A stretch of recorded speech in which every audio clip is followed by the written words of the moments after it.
ಆತ ಸಂಸತ್ ಸದಸ್ಯನಾಗಿದ್ಕೊಂಡು ಆತ ದೊಡ್ಡ ಜಾತಿಯ ಬೆಂಬಲ ಇಟ್ಕೊಂಡು ದೊಡ್ಡ ಕುಟುಂಬದ ಪ್ರಭಾವ ಬಳಸಿ ಮಹಿಳೆಯರನ್ನ ವಂಚನೆ ಮಾಡಿದ್ದಾನೆ. ಆ ಮಹಿಳೆಯರ ಮಾನ ಇವತ್ತು ಬೀದಿ ಹರಾಜಾಗ್ತಾ ಇದೆ. ಹಾಗಾಗಿ ಆ ಸಂತ್ರಸ್ತ ಮಹಿಳೆಯರಿಗೆ ರಕ್ಷಣೆ ಕೊಡಬೇಕು ಸರ್ಕಾರ. SIT ರಚನೆ ಮಾಡಿ ಸರ್ಕಾರ ಕೂಡಲೇ ಪ್ರಜ್ವಲ್ ರೇವಣ್ಣ ಅರೆಸ್ಟ್ ಮಾಡಬೇಕು ಅನ್ನೋ ಕಾರಣಕ್ಕೆ. ಈ ಹೆಣ್ಣು ಮಕ್ಕಳು ಇದಾರಲ್ಲ, ನೀವು ಯೋಚನೆ ಮಾಡಬೇಕಾಗಿರೋದು ಅವರದ್ದು JDS ಕಾರ್ಯಕರ್ತರಿದ್ದಾರೆ. ವಯಸ್ಸು ಸರ್ 60 ವರ್ಷದ ಮೇಲೆ. ಅವ್ರ ಮನೆ ಏನೋ ಅಡ್ಗೆ ಮಾಡ್ತಿದ್ದವರು, ಕೆಲ್ಸದವರು ಅಂತ. ನಿಮ್ ತಾತನ ಊಟ ಬಡಿಸಿದ್ದೀನಪ್ಪ, ನಿಮ್ಮ ಅಪ್ಪನ ಊಟ ಬಡಿಸಿದ್ದೀನಪ್ಪ, ಬಿಟ್ಬಿಡಪ್ಪ ಅಂತ ಕೇಳ್ಕೊತಾರೆ.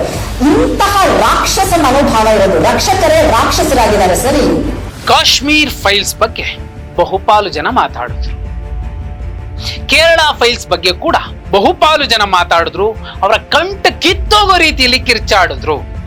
ಎರಡೂ ಕಡೆ ಮೇಲ್ವರ್ಗದ ಸವರ್ಣೀಯ ಸಮುದಾಯಗಳಲ್ಲಿನ ಹೆಣ್ಣು ಮಕ್ಕಳಿಗೆ ಆದಂತಹ ನೋವು, ಸಂಕಟ, ಅಪಮಾನದ ವಿರುದ್ಧ ಒಂದು RSS ಅತ್ಯಂತ ವ್ಯವಸ್ಥಿತವಾಗಿ ಒಂದು ಹೋರಾಟ ಮಾಡ್ತು ಅಂತಲೇ ಇಟ್ಕೊಳ್ಳೋಣ. ಆದ್ರೆ ಹಾಸನ ಫೈಲ್ಸ್ ಬಗ್ಗೆ ಯಾರೂ ಕೂಡ ಮಾತಾಡ್ತಿಲ್ಲ. ಯಾಕೆ? ಒಂದು, RSS ಪ್ರಣೀತ ಮನಸ್ಸುಗಳಿಗೆ, BJPಗೆ ಕೇವಲ ಸವರ್ಣೀಯ ಹೆಣ್ಣು ಮಕ್ಕಳ ವಿಚಾರಕ್ಕಷ್ಟೇನೆ ಬದ್ಧತೆ, ಕಾಳಜಿ, ಮಮಕಾರ, ಅನುಕಂಪ ಇದ್ದಿರಬಹುದಾ? ನೇಹಾಗೆ ಅನ್ಯಾಯ ಆಯ್ತು, ನೇಹಾ ವಿಚಾರ ಮಾತಾಡಿದ್ರು.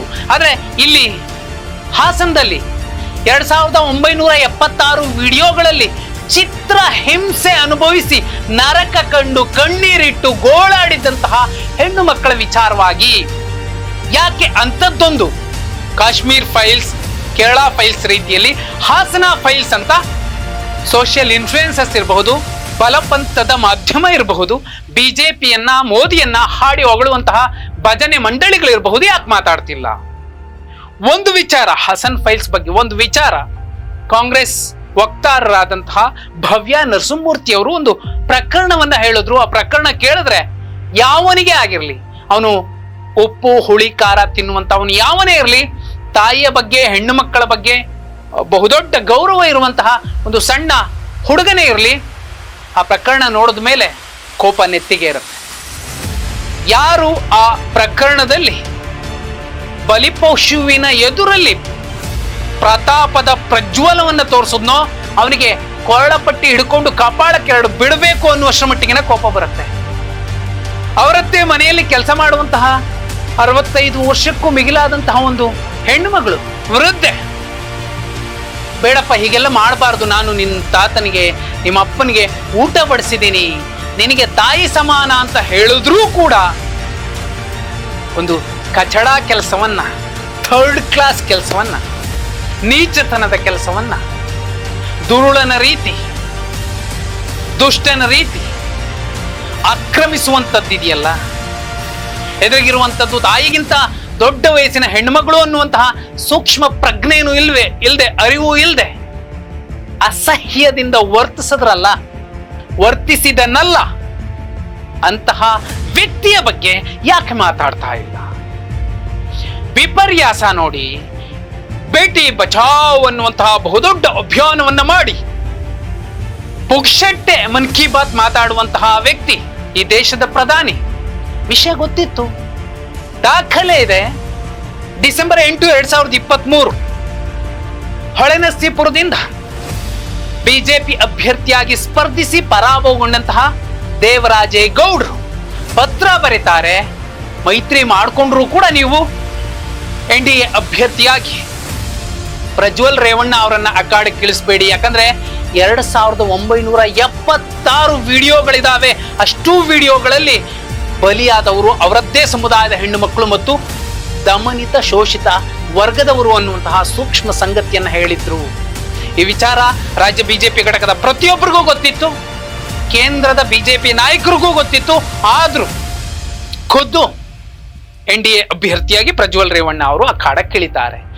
ಒಂದು ಇಂಟರ್ವ್ಯೂದಲ್ಲಿ ಖುದ್ದು ಕುಮಾರಸ್ವಾಮಿ ಅವರು ಸುವರ್ಣ ನ್ಯೂಸ್ಗೆ ಕೊಟ್ಟಂತಹ ಇಂಟರ್ವ್ಯೂನಲ್ಲಿ ಹೇಳ್ತಾರೆ, ಹೌದು ಅಮಿತ್ ಶಾ ಅವರೇ ನಮ್ಗೆ ಹೇಳಿದ್ರು ಪ್ರಜ್ವಲ್ ರೇವಣ್ಣ ಅವ್ರದ್ದು ಪರ್ಫಾರ್ಮೆನ್ಸ್ ಸರಿ ಇಲ್ಲ, ಯಾವ ಪರ್ಫಾರ್ಮೆನ್ಸ್ ಗೊತ್ತಿಲ್ಲ, ಅವ್ರಿಗೆ ಟಿಕೆಟ್ ಕೊಡೋದು ಬೇಡ ಅಂತ ಹೇಳಿದ್ರು. ಆದ್ರೂ ಟಿಕೆಟ್ ಕೊಟ್ಟು ಈಗ ಒಂದು ಹಂತಕ್ಕೆ ಈ ದೇಶ ಕಂಡ ಅತಿ ದೊಡ್ಡ ರಾಸಲೀಲೆಯ ಹಗರಣದಲ್ಲಿ ರೂವಾರಿಯಾಗಿರುವಂತಹ ಒಂದು ಪಕ್ಷ, ಒಂದು ಕುಟುಂಬ, ಒಬ್ಬ ನೀಚ ಎಲ್ಲ ಕೆಲಸ ಮುಗಿದ್ಮೇಲೆ, ವೋಟಿಂಗ್ ಆದ್ಮೇಲೆ ರಾತ್ರೋರಾತ್ರಿ ದೇಶ ಬಿಟ್ಟು ಹೋಗ್ತಾನಂತೆ. ಮಾರನೇ ದಿನ ಆ ಪಕ್ಷದ ಅತಿ ದೊಡ್ಡ ನಾಯಕರು ಮಹಾಮುತ್ಸದಿ ಉಚ್ಚಾಟನೆಯ ನಾಟಕ ಮಾಡ್ತಾರಂತೆ. ಆಮೇಲೆ ಹೇಳ್ತಾರೆ, ಇಲ್ಲಿ ಯಾಕೆ ಆ ವ್ಯಕ್ತಿ ಬಗ್ಗೆ ಮಾತಾಡಿ ಕುಟುಂಬದ ಬಗ್ಗೆ ಯಾಕೆ ಮಾತಾಡ್ತೀರಿ ಅಂತ ಕುಮಾರಸ್ವಾಮಿ ಅವರು ಹೇಳ್ತಾರೆ. ಇದೇ ಕುಮಾರಸ್ವಾಮಿ ಅವರು ವೇದಿಕೆ ಪಕ್ಕದಲ್ಲಿ ಅವರನ್ನು ನಿಲ್ಸ್ಕೊಂಡು, ಇವನು ರೇವಣ್ಣನ ಮಗನಲ್ಲ ನನಗೂ ಮಗಾನೆ ಅನ್ನೋ ಮಾತನ್ನು ಹೇಳ್ತಾರೆ. ಆ ವಿಡಿಯೋ ಕೂಡ ವೈರಲ್ ಆಗ್ತಿದೆ. ಇದಕ್ಕಿಂತಲೂ ನೀಚತನದ್ದು, ಪರಮ ಘಾತುಕತನದ್ದು, ಮತ್ತೆ ತಲೆ ತಗ್ಗಿಸುವಂಥದ್ದು ಮತ್ತು ಮಾಜಿ ಪ್ರಧಾನಿಗಳೊಬ್ಬರ ಕುಟುಂಬದ ಕುಡಿ ಮಾಡಿರುವಂತಹ ದರಿದ್ರತನ ಎಂಥದ್ದು, ನೀಚತನ ಎಂಥದ್ದು ಅಂದ್ರೆ ಮುಂದಿನ ದಿನಮಾನಗಳಲ್ಲಿ ಅವರು ಮುಖ ಇಟ್ಕೊಂಡು ಹೊರಗಡೆ ಬಂದು ಮತನೇ ಕೇಳಬಾರ್ದು. 2976 ವಿಡಿಯೋಗಳಲ್ಲಿ 1500 ವಿಡಿಯೋಗಳಲ್ಲಿ ಅವರದ್ದೇ ಸಮುದಾಯದ ಹೆಣ್ಣು ಮಕ್ಕಳ ಕಣ್ಣೀರು ಹಾಕಿದ್ದಾರೆ. ಆ ಸಮುದಾಯ ಜಾಗೃತಗೊಳ್ಳೋದಿಲ್ವಾ? ಇದನ್ನ ಪ್ರಶ್ನೆ ಮಾಡೋದಿಲ್ವಾ? ಅಥವಾ ನಮ್ಮ ಸಮುದಾಯದ ಏಕಮೇವ ದ್ವಿತೀಯ ನಾಯಕನ ಕುಟುಂಬ ಏನು ಮಾಡಿದ್ರು ಪರವಾಗಿಲ್ಲ, ನಮ್ಮ ಹೆಣ್ಮಕ್ಳಿಗೆ ಎಷ್ಟೇ ತೊಂದರೆ ಆದ್ರೂ ಪರವಾಗಿಲ್ಲ, ನಾವು ಬಾಯಿ ಮುಚ್ಕೊ ಕೂತ್ಕೊಂಡಿರ್ತೀವಿ ಅನ್ನುವಂತಹ ಸಮುದಾಯ ಅದಲ್ಲ. ವೀರತ್ವಕ್ಕೆ ಒಂದು ಪ್ರತೀಕ, ಒಂದು ಹೆಮ್ಮೆಯ ಲಾಂಛನ ಸಮುದಾಯ. ಅಂತಹ ಸಮುದಾಯ ಈಗ 1500 ವಿಡಿಯೋಗಳಲ್ಲಿ ಅವರದ್ದೇ ಸಮುದಾಯದ ಹೆಣ್ಮಕ್ಳು ಕಣ್ಣೀರಿಟ್ಟಿದ್ದಾರೆ ಅಂದ್ರೆ ಸುಮ್ಮನಿರ್ತಾರೆ. ಇದಕ್ಕಿಂತಲೂ ನೀಚತನದ್ದು ಅಂದ್ರೆ 1476 ವಿಡಿಯೋಗಳಲ್ಲಿ ಬಲಿಯಾದವರು, ದಮನಿತರು, ಶೋಷಿತರು, ಹಿಂದುಳಿದವರು, ಧ್ವನಿ ಇಲ್ಲದ ಸಮುದಾಯಗಳಲ್ಲಿನ ಹೆಣ್ಣು ಮಕ್ಕಳು, ಬಡವರು, ಅಬಲೆಯರು ಅನ್ನುವಂತಹ ವಿಚಾರವನ್ನ ಹಾಸನದ ಸ್ಥಳೀಯ ಮತದಾರ, ಹೊಳೆನರಸೀಪುರದ ಸಾಕಷ್ಟು ಜನ ಮಾತಾಡ್ತಿದ್ದಾರೆ. ವಿಡಿಯೋದ ಆರಂಭಕ್ಕೂ ಮುನ್ನ ಕೇಳಿಸ್ಕೊಂಡ್ರಿ, ದಮನಿತ ಸಮುದಾಯದ ಹೆಣ್ಣುಮಕ್ಕಳಿಗೂ ಅನ್ಯಾಯ ಆಗಿದೆ, ದೊಡ್ಡ ಸಮುದಾಯಕ್ಕೆ ಸೇರಿದವನು ನಾನು, ದೇವೇಗೌಡರು ಕುಟುಂಬದವನು ಅನ್ನೋ ಕಾರಣಕ್ಕೋಸ್ಕರ ದರ್ಪದಿಂದ, ಅಧಿಕಾರದ ದರ್ಪದಿಂದ ಓಡಾಡ್ತಿದ್ದ ಅವನನ್ನ ಒದ್ದು ಒಳಗಡೆ ಹಾಕಿ ಅರೆಸ್ಟ್ ಮಾಡಿಸಿ ಅಂತ ಪ್ರೊಟೆಸ್ಟ್ಗಳು ಕೂಡ ನಡೀತಿದ್ದಾವೆ. ಆಡಿಯೋಗಳು ಕೂಡ ಈಗ ವೈರಲ್ ಆಗ್ತಿವೆ. ಹಾಸನ ಫೈಲ್ಸ್ ಬಗ್ಗೆ ಯಾವನ್ ಮಾತಾಡ್ತಾನೋ ಬಿಡ್ತಾನೋ ಒಂದೊಂದು ರೋಚಕ ಸಂಗತಿಯನ್ನ, ಅದರಲ್ಲೂ ಮುಖ್ಯವಾಗಿ ಅಬಲೆಯರಿಗೆ ಆದಂತಹ ಅನ್ಯಾಯದ ವಿರುದ್ಧ ಹೋರಾಟ ಮಾಡಲಿಕ್ಕೆ ನಾನು ಹಾಸನ ಫೈಲ್ಸ್ನ ಒಂದೊಂದು ಸಂಗತಿಗಳನ್ನ ನಿಮ್ಮ ಮುಂದೆ ಇಡ್ತೀನಿ.